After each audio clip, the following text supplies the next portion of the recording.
clergy formed the Baton Rouge Federation of Churches and Synagogues. That's what we were first. And then years later, when we wanted, I in particular wanted to broaden the Federation of Churches and Synagogues to include the mosques and the Hindu place of worship and so forth, we had a meeting at University Methodist Church. I think that's where we had the meeting that we resolved to open it up and become the, how did we change it from interfaith, then we became, the Greater Federation of Churches and Synagogues became the Interfaith Federation.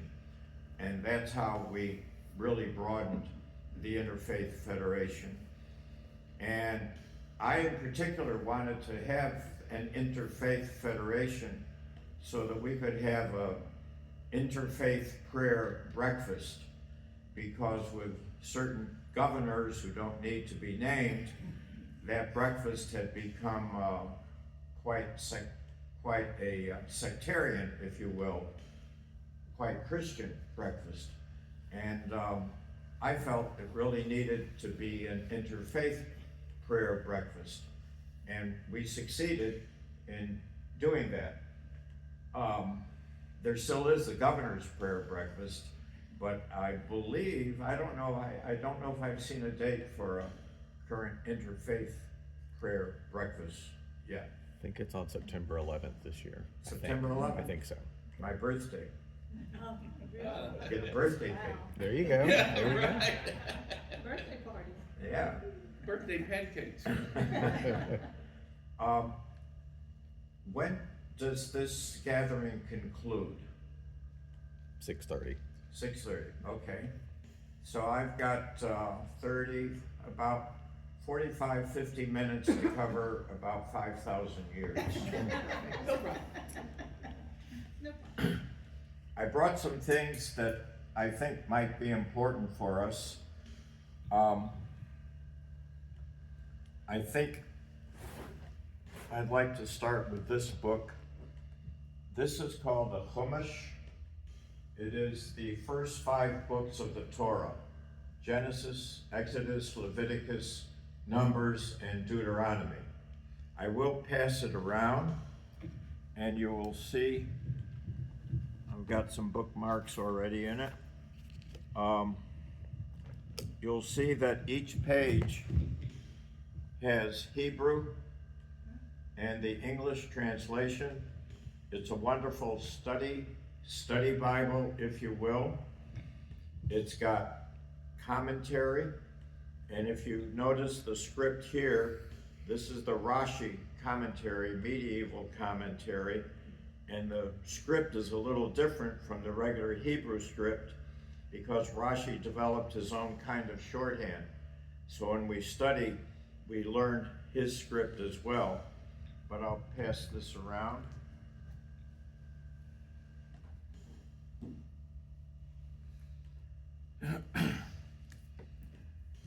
I also brought a book which is really important to me. Some of you may be familiar with this book as well. You've been to the National Museum of the Holocaust in DC. There, between the second and third floor or so, this is a copy of the way the pictures are between the second and third floor of this tremendously important museum, filled with pictures of those who were murdered. And if we want, we could talk a lot about Holocaust, stretching from 1933 to 1945. Unfortunately, there is a whole school that is denying the Holocaust these days, and you could go, I haven't done it recently, but last time I looked, it's quite clear on the internet, Holocaust revisionism. Revisionism is okay in the sense of its technical meaning will correct this date, will correct this description of this place or whatever, but Holocaust revisionism has, for those of us who understand Holocaust and the truth of what happened, it's become a Holocaust denial. And so late night radio on the AM dial, you can often, if you stay up real late, hear people discussing whether or not the Holocaust occurred, which to me is really a shame. I brought also one of my favorite cups for Sabbath or for the holidays, and it's really a beautiful cup. I don't know that we really use it at home because I think we like to protect it, but it's a tradition to have grape juice or wine on the eve of the Sabbath and on other holy days. And by the way, I don't know if any of you have yet been to our newly remodeled place of worship. It was Congregation B'nai Israel at the corner of Kleinert Avenue and Parker in the Garden District. It is now the one synagogue for our whole Jewish community. And several of us over the years had worked hard to bring the former Beth Shalom synagogue and the former Congregation B'nai Israel together into one community. And I in particular worked very hard on that from the time I arrived in Baton Rouge in 1983. And lots of us worked together to merge the two congregations. We're not a large Jewish community. On a good day, maybe 300 Jewish families or so. Maybe these days a little more than that. But the differences between the two congregations were really minimal. Maybe the extent of Hebrew and other ritualistic things, but we could handle all that, I was sure. And so 2 years ago, in 2020, I think it was almost 3 years, I think it was in 2022 in January that we formally brought the two congregations together. And the Beth Shalom Synagogue on Jefferson Highway has been bought by the Baptist Church next door. And what will happen to it, I don't know. But it's very exciting to have the community together as one community. It was especially important to me. And so you're welcome to come Friday evenings at 6 o'clock and Saturday mornings at 10. The larger service with more attendance is Friday evening at 6 o'clock at Kleinert Avenue, across from Catholic High School and right diagonal across from the St. Joseph's School. And I would encourage you to drop by. I do not regularly officiate. When our rabbi is away or unavailable, I will fill in. For the last 14 years, up until last May, I was rabbi for Temple Sinai, as was mentioned, in Lake Charles, and we really worked hard to keep that community alive and well. Maybe 40 Jewish families in Lake Charles. And some of those years, from 08 to 2013 or so, I also served Lafayette, Louisiana. One weekend Lafayette, one weekend in Lake Charles. So I had to make sure where I was so I had the right names. I'm glad to be here tonight and to share a little bit. I passed around one book already. This is a really special book that goes back many years. I think it's, well, let's see where it is.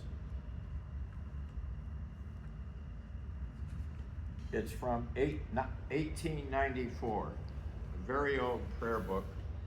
And you'll notice that it's predominantly in English because it's one of the years of the early Reform movement in Jewish life. We have several expressions of Judaism in America. The congregation here is Reform, but we also have in New Orleans, for example, conservative and Orthodox congregations. In other cities, there are also Reconstructionist synagogues. We also have in Baton Rouge the Chabad House with Rabbi Peretz, and that is very traditional Orthodox and just a wonderful small community that I often like to worship with. And the Chabad community is building their own separate building just a few blocks from here. I forget the exact street address, but that'll be a really nice addition to our religious community. The different expressions of Judaism include, as I mentioned, Orthodox, Conservative, Reform, Reconstructionist, Hasidic, and so forth. The Reform movement began with Isaac Mayer Wise in the 19th century, about 1885 or so. The Reform movement primarily was of newly arrived Jewish people here in America. And these folks wanted to adjust and adapt Judaism, if you will, to fit in more with the contemporary American religious scene, if you will.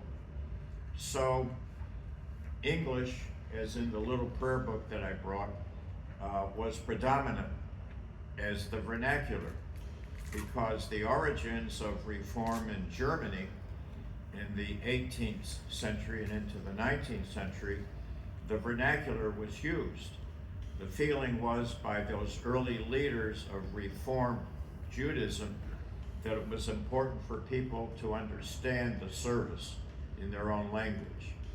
So when these leaders of the Reformed Jewish world came to America, it was important to them that the prayer book include sizable portions of English. I don't think I passed this around yet. This is a really nice book. I think, yeah, this one was given to Amy on her confirmation several years ago. But you can see in here that it really is beautifully done. The English is very available, and it's one of my favorite prayer books.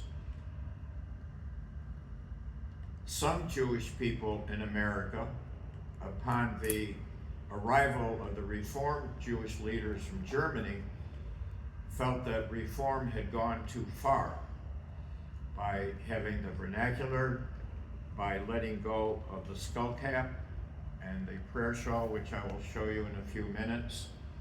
And they reacted to this by forming the movement that we now know as the Orthodox Jewish movement. The oldest movement branch organized in America on these shores is the Reformed Jewish movement. But in reaction to it, Jewish leaders who felt Reform had gone too far, if you will, in making changes, wanted to have traditions and rituals that they felt were more appropriate and necessary for Jewish worship. Well, as things went, other Jewish people felt, yes, the Reform had gone too far, and now the Orthodox are taking us back too much, so we have to conserve Judaism as much as we can, and yet admit modernity, if you will, and thus was born the conservative movement. Later, in the 20th century, Mordecai Kaplan of blessed memory felt that it was important to have a form of Jewish life that would include women in a very central way, and also include substantive references to Israel and to the return to Israel. And that became the movement known today as Reconstructionism. And Mordecai Kaplan was the founder and leader of Reconstructionism for many years. May he rest in peace.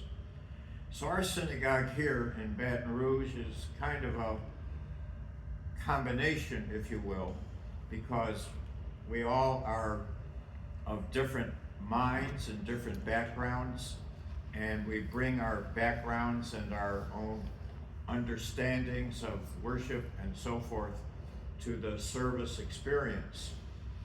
And please interrupt me if you have any comments or questions. Yes, sir. You mentioned that the Reform Judaism came in the 19th century, and that's the oldest in America, so I'm a little confused. Does that mean that the first Jewish immigrants were in the 19th century? Well, Jewish immigration goes back even earlier. I'm not able to give the exact date when the first Jews arrived, but there was certainly substantive immigration to America from European Jews, and especially going into the 20th century in the 1920s and 1930s with the America First movement, if you will, and heavy American nationalism. Unfortunately, most Jewish people did not leave and hence were slaughtered in the Holocaust. But yes, there was substantive immigration. My grandparents came to America. We think their date of arrival was in the early 20th century, about 1909. So, yeah, I'm surprised. I would have thought before the 19th century there would have been a lot of Jewish immigrants, but maybe I'm wrong. I'd have to check that. Yeah. I'm not expert enough to really answer, but But there was no actual formation of a church in America until the 19th century, the Reform. no, I think that synagogues, congregations began to form earlier in the 18th century. But I would have to check that, or if someone wants to Google it, you're welcome to. First synagogue. You do know about the Jew who was stranded on an island, and a cruise ship stopped at the island, so the passengers got off and they wanted to see who was there, and there was just one Jewish person. And they looked around and they saw a synagogue, and then they saw a second synagogue. And they said to this Jew, well, you're only one person, how come you have two synagogues, this one and that one? He said, oh, I wouldn't be caught dead over there. That's good. I know I'm supposed to give a talk, but I love Jewish No, humor. make it whatever you want. My wife and I were talking about Buddy Hackett. You remember Buddy Hackett? Yeah. Yeah. He passed away 21 years ago, may he rest. And my late mom and my wife Linda and I were in Las Vegas visiting my late mother and father where they lived the latter part of their lives. And we went to a show with Buddy Hackett. And he comes out onto the stage, and in his inimitable New York Jewish accent, he asks, okay, how many of you are Jewish? Raise your hands. And a bunch of us, we raised our hand. He said, we're outnumbered. Y'all better behave yourselves tonight. Then he talked about kashrut, the Jewish dietary laws, the kosher laws. And you know, if you're keeping a strictly kosher home, you don't mix dairy and meat. Milk and meat you don't mix.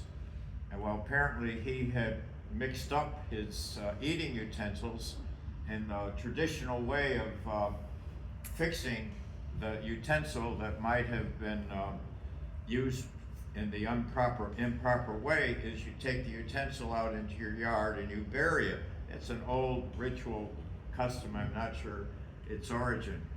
So he tells the story on stage of how he had to do that, and he went out to bury the knife, but he couldn't get back in his house because he locked the door when he came out, and he was trying to get back in, and the neighbor noticed someone trying to break into his house and called the police. And the police came and he said, how do you explain to a non-Jewish policeman what you're doing in the middle of the night wearing a knife in your yard? He was really a riot. I think Jewish humor has been really important through the centuries, especially because of the calamities and the vicissitudes that we've had to endure. Another Jewish joke that I'm very fond of is the fellow sitting on a subway train or a trolley, and they're reading, this one man is reading the Jewish paper, or the regular paper, and it's saying how it's filled with anti-Semitic stuff. The Jews control the banks, the Jews control media, and he turns to the other fellow who is Jewish, and the Jewish fellow says, yeah, wouldn't that be great if it was true? I know this is being videotaped, so I gotta keep my jokes in. Let's go to some show and tell.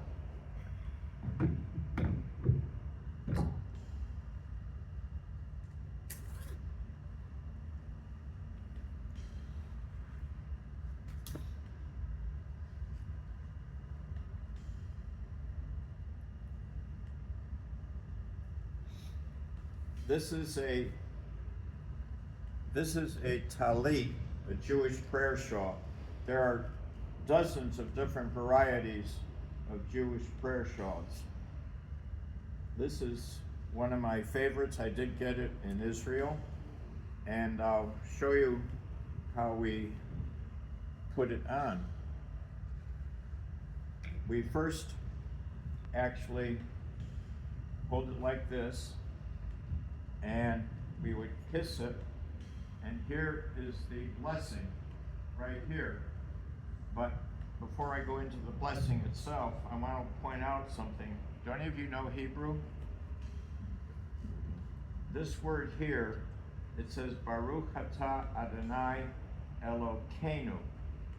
This, when we speak Hebrew, the Hebrew blessing is Baruch Atah Adonai, which is abbreviated respectfully of the word Adonai, and then here, usually this would be Eloheinu, but this is a very traditional prayer shawl, so out of respect for God's name, that we don't profane God's name, it's Elokeinu, that's a kuf. And it's really beautiful, and what we do is we say the blessing, Baruch Atah Adonai Eloheinu melech haolam, Asher kitshanu b'mitzvotav v'tzivanu lehitatef batzitzi, which means, praised are you, God, sovereign of the universe, who has made us holy through your commandments and commanded us to enwrap ourselves in the fringes, in the tzitzit. These are called the fringes, or tzitzit in Hebrew. And so I'll put the mic down, and we have kissed it, we've made the blessing, and then we go over our heads, and we are under the prayer shawl, and many of us like to, this moment of being surrounded by the shawl, I always feel I'm surrounded and enveloped, embraced, if you will, by Hashem, by God. So, here, and I always like to make a silent prayer for myself, for my family, for our country, for Israel. And then,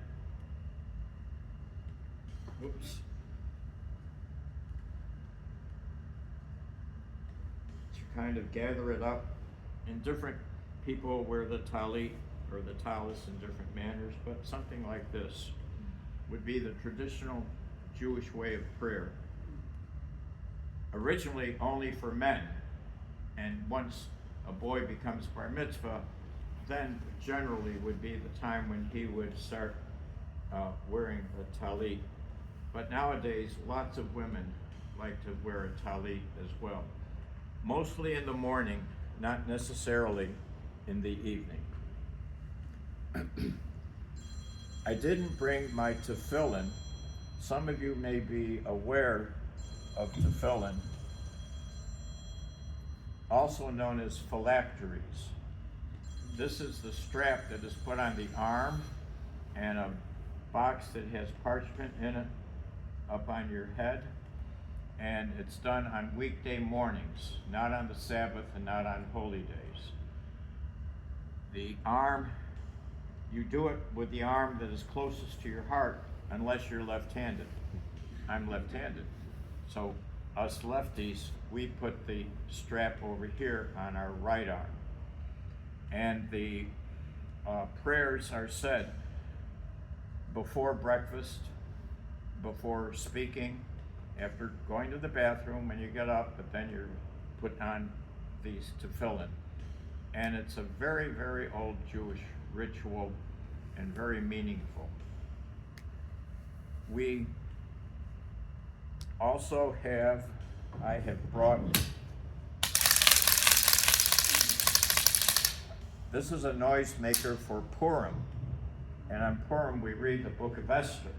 And whenever we read the name of Haman, we try to drown out Haman's name by banging on garbage can lids or banging on our seats or stomping our feet to not only drown out Haman, but drown out anybody that would ever be so evil as to harm Jewish people. Passover Seders are great. I don't know if I've led one here, but I've led many interfaith Passover Seders. I had the liturgy for such a Seder, and maybe one day the church would like to host us. I'll pass around this tiny, like children's Haggadah, which is the story of Passover, basically taken from the book of Exodus from the Torah. And the whole Passover ritual is so wonderful and probably my favorite of all of the Jewish holidays. And lots of things to be said about Passover, its customs and its observance. And nowadays, matzah is not just the regular matzah, plain matzah, but there's flavored matzah, there's all kinds of matzah available.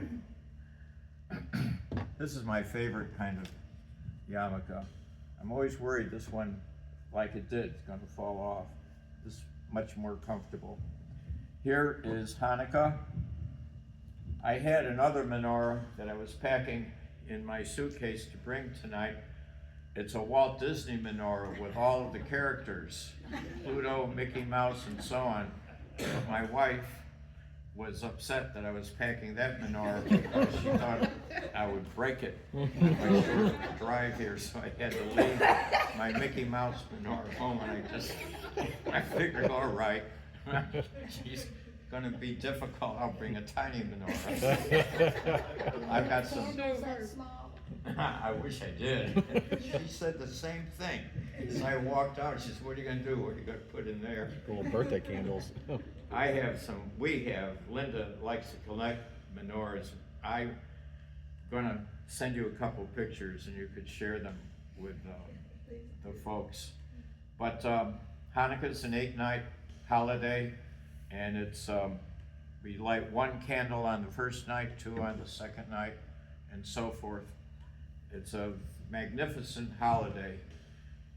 In 2013, Hanukkah began on Thanksgiving. And I know this because I got a t-shirt made, and I always am reminded when I put on the t-shirt that I had made that shows, and I coined the word Thanksgivica. September 3rd, in 2013, Hanukkah and Thanksgiving were on the same day. Hanukkah, of course, celebrates the rededication of the temple in Jerusalem. When enough oil was found, they thought to last one night for the eternal light, the Ner Tamid, but miraculously the oil burned for 8 nights. This is the story as it's told in the book of Maccabees. And so we observe the holiday for 8 nights. We have a big Hanukkah party here in the Jewish community, At the synagogue, people have Hanukkah parties at home. Lots of Hanukkah gifts are exchanged, and it's a really fun, festive holiday.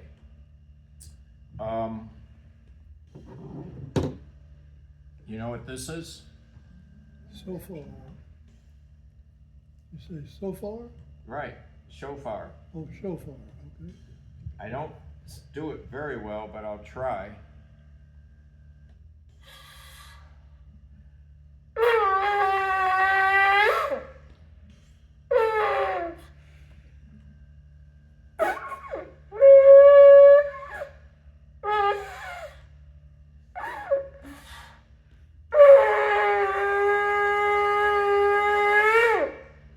I'm not the one, obviously, who does it during services.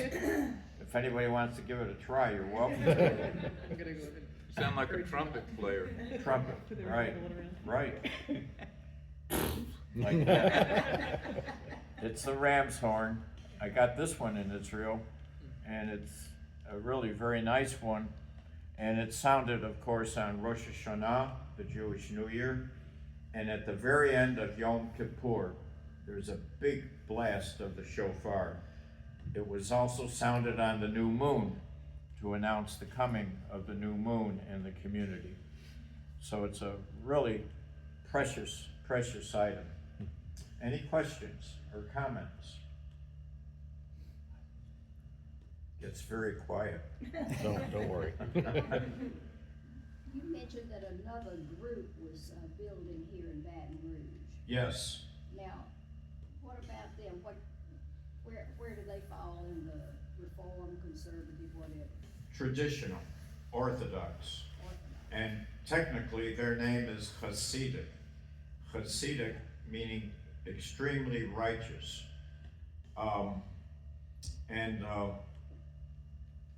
They have been in Baton Rouge now for about 9 years. And they've built a wonderful community. I've been part of that community. I support it.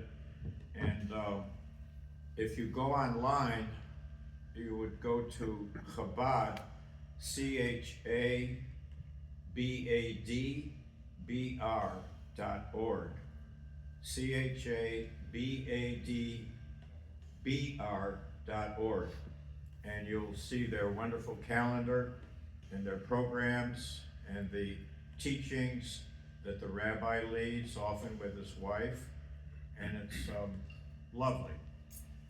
Yes? Are Hasidic Jews historically Sadducees? I can't answer that. I would say more from the Pharisees. More Pharisees? I would be, but I'm not gonna, don't quote me on that because I'm not really certain of that answer. But Hasidic Judaism, you can recognize a Hasidic Jewish man because he has what we call side curls or payasses, where he doesn't, because there's a certain line in the Torah about not cutting your beard as I have, but letting it come down into a side curl, which is called a payas from the word corner of the beard. Then they would have two beautiful side curls coming down here. And they will usually have beards, somewhat like the goatees that I see here, but they're really full beards. And they'll always have their heads covered, either with a cap like this or with a man's hat, if you will. And you might enjoy having Rabbi Peretz come one evening for this group. He's a great teacher. I learn a great deal from him. We're very good friends, and I respect him deeply, as I do his wife, Mushka. I attended a program that they had a few years back, and they had brought over a rabbi from Germany, and who was speaking. I think he was the first rabbi that had gone back to that particular town in Germany or something, you know. I wasn't able to be there for that, but I remember the program. Yeah. And once they have their new building, as I say, not far from here, it's gonna really be beautiful. And with lots of programs and classes there.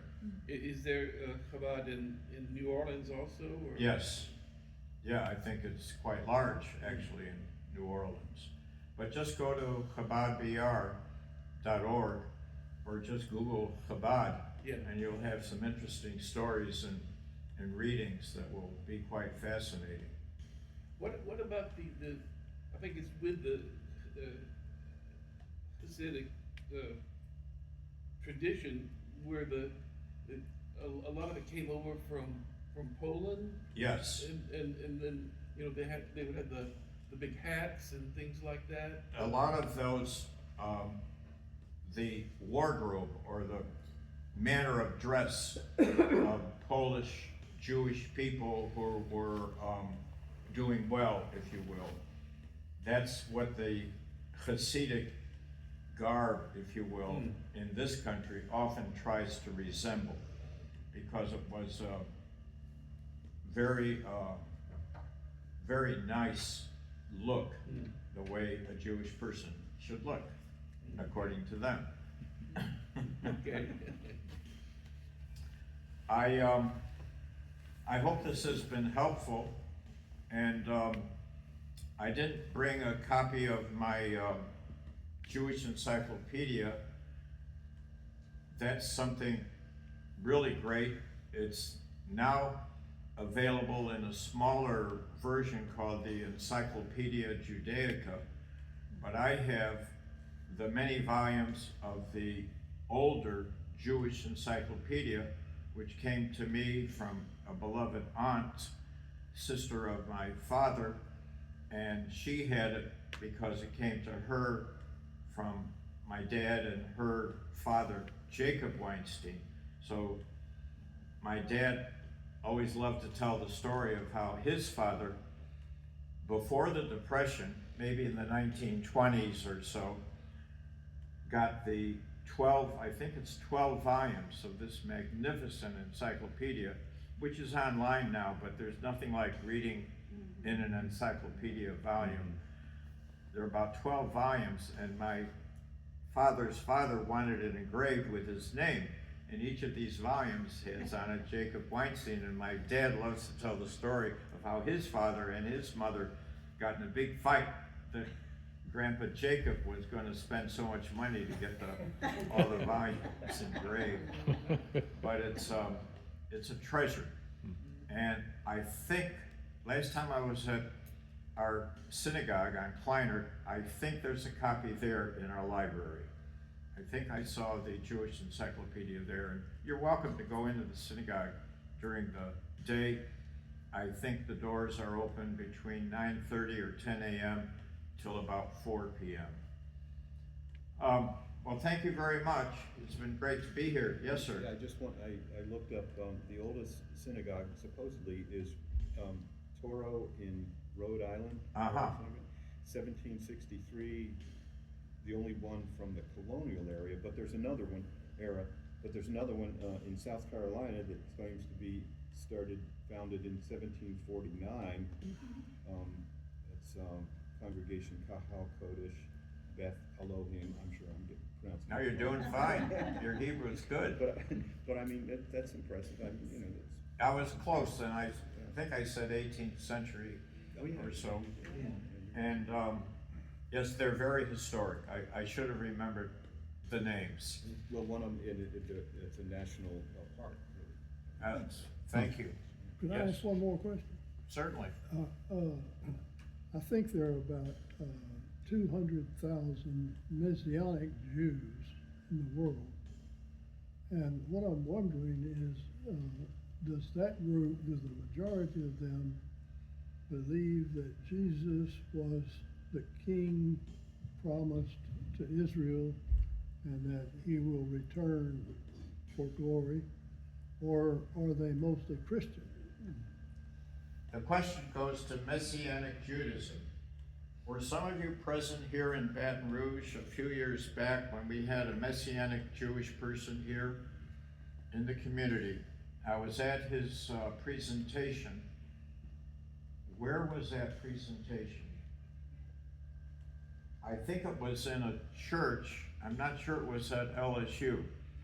The Messianic Jews would feel and believe that I'm half-baked.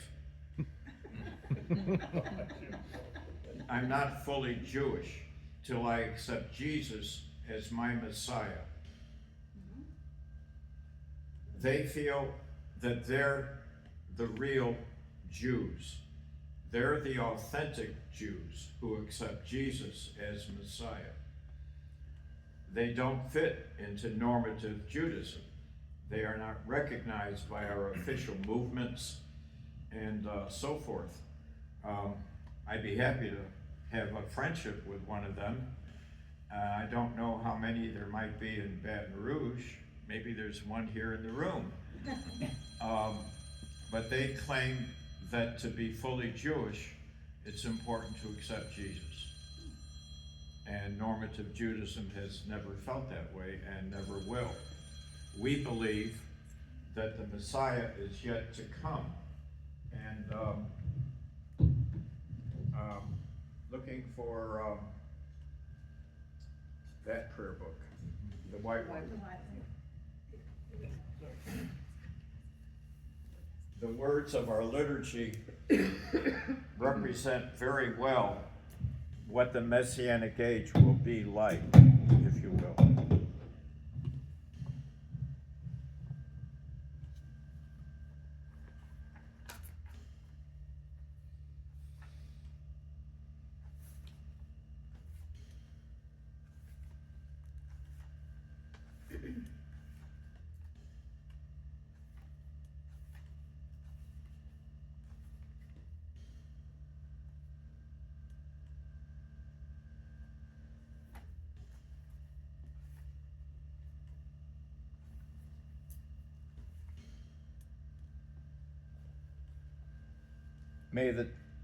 May the time not be distant, O God, when your name, this is how we close every Jewish worship service.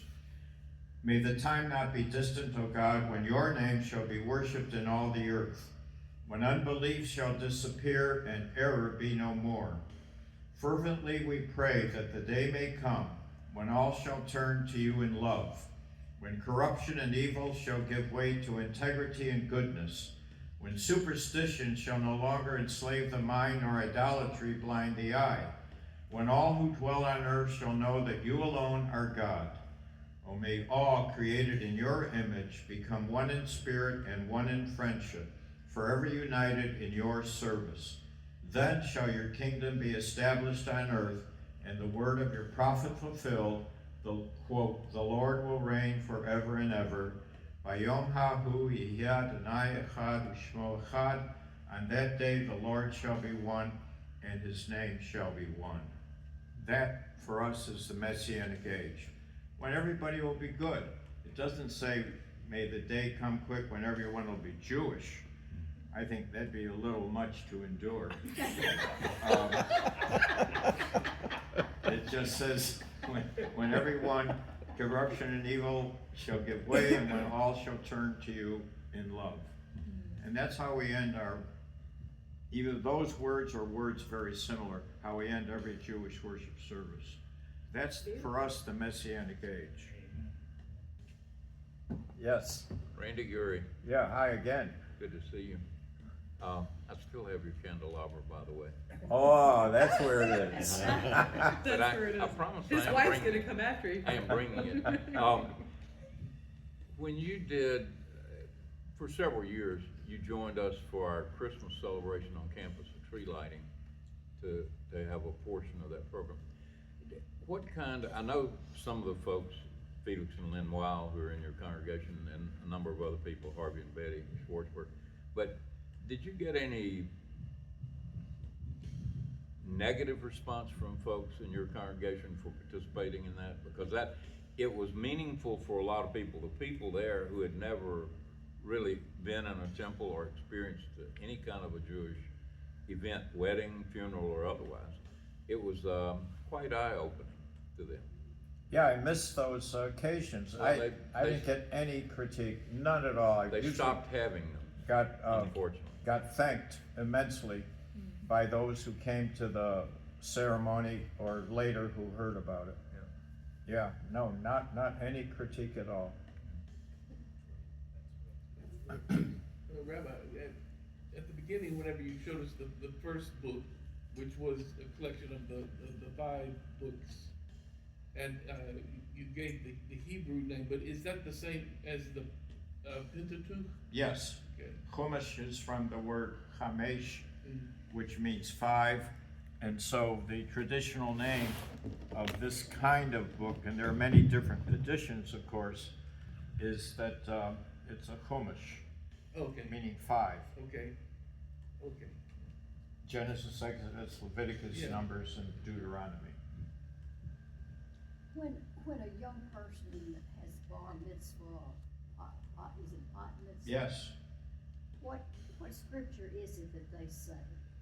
Every Sabbath in the year has its own particular part of the first 5 books of the Torah that is read. So every Sabbath, if you looked at a Jewish calendar, it would show you, you could go online and Google Jewish calendar, and it would show the reading for that week. And the boy or girl, or we have adult bar mitzvah and adult bat mitzvah, the person or the adult reads a section from the Torah for that weekend. And that's how we know what his or her portion will be. What other books consist of the Torah besides the first 5? Well, the Torah is the core of the onion, if you will. My professor of Talmud always had us compare it to the layers of an onion. The Torah is the core, probably reaching back 4,000 or 5,000 years before the Common Era, into probably a few hundred years before the birth of Jesus, covering a large span of time. But from the 1st century to the 3rd century, at the academies in Alexandria, in Egypt, and even in Jerusalem, there were rabbis and students studying together and pondering over certain questions and contradictions, perhaps, if you will, certain things that were difficult to understand in the Torah, and their comments were reduced to notes, and that became what we know as the oral Torah, from the 1st century to the 3rd century. Then from the 3rd century to the 5th century, I should have brought a copy of the Talmud, which is another vast repository of Jewish study literature. From the 3rd to the 5th century, the Mishnah was commented on by generations of rabbis and teachers, called the Gemara, from the Aramaic word to finish, to complete, Gemar. So you have the Torah, and then commented on by the Mishnah, and then the Mishnah commented on by the Gemara, and then Maimonides in the 12th and 13th century wrote a Mishnah commentary of his own, which is studied very deeply. And we now have rabbis today commenting on all of that. So when you study, you usually have a few books around you to study from and to learn from. And where does the collection of the Psalms and the prophets, how does that all? That is fit in? part of the 39 books of the Hebrew Bible. Yeah. And I could have brought my copy of Psalms with the commentary. There's commentary to everything in the 39 books of the Bible. Each book has its own layers of commentary. So what is the name for the 39? Torah. The word That's Torah, okay. the word Torah is used in different ways. Torah is law, it's teaching, it's basic is the first 5 books, which we have on parchment in our synagogue, and every synagogue has at least one Torah scroll. And on that scroll, in Hebrew, of course, the first 5 books of the Torah, Genesis, Exodus, Leviticus, Numbers, Deuteronomy. And we have one Torah scroll, which I think is from Bnei Israel, on display in our new synagogue at Kleinert and Parker. I keep wanting to call it Bnei Israel. It's no longer Bnei Israel. So what is your name now?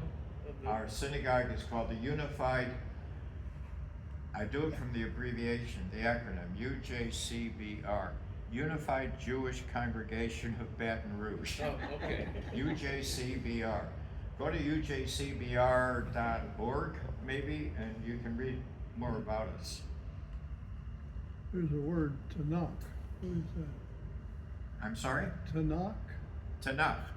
Yeah, Tanakh is another good name for this book. Oh, okay. Tanakh is T-N-C-H.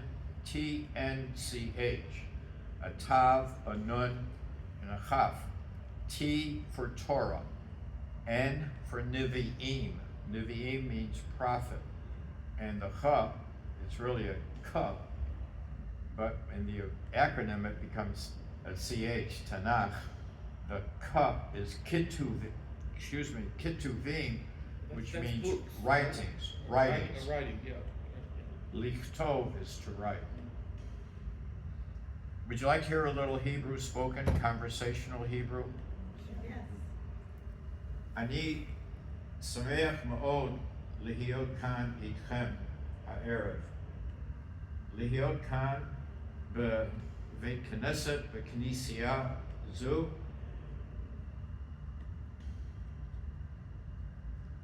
Is Knesset Church? כנסייה. Knesset,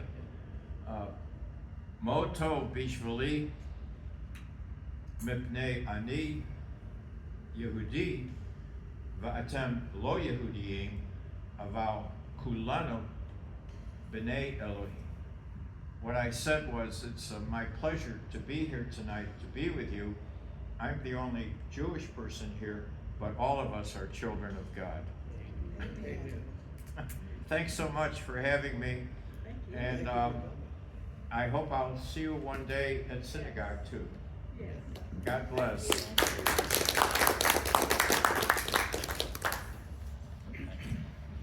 We thank you, Carrie, for sharing your time with us and sharing these beautiful things. And I'm sure other folks have questions that they want to ask you, but we really appreciate you being with us. Okay, delighted. Thank you.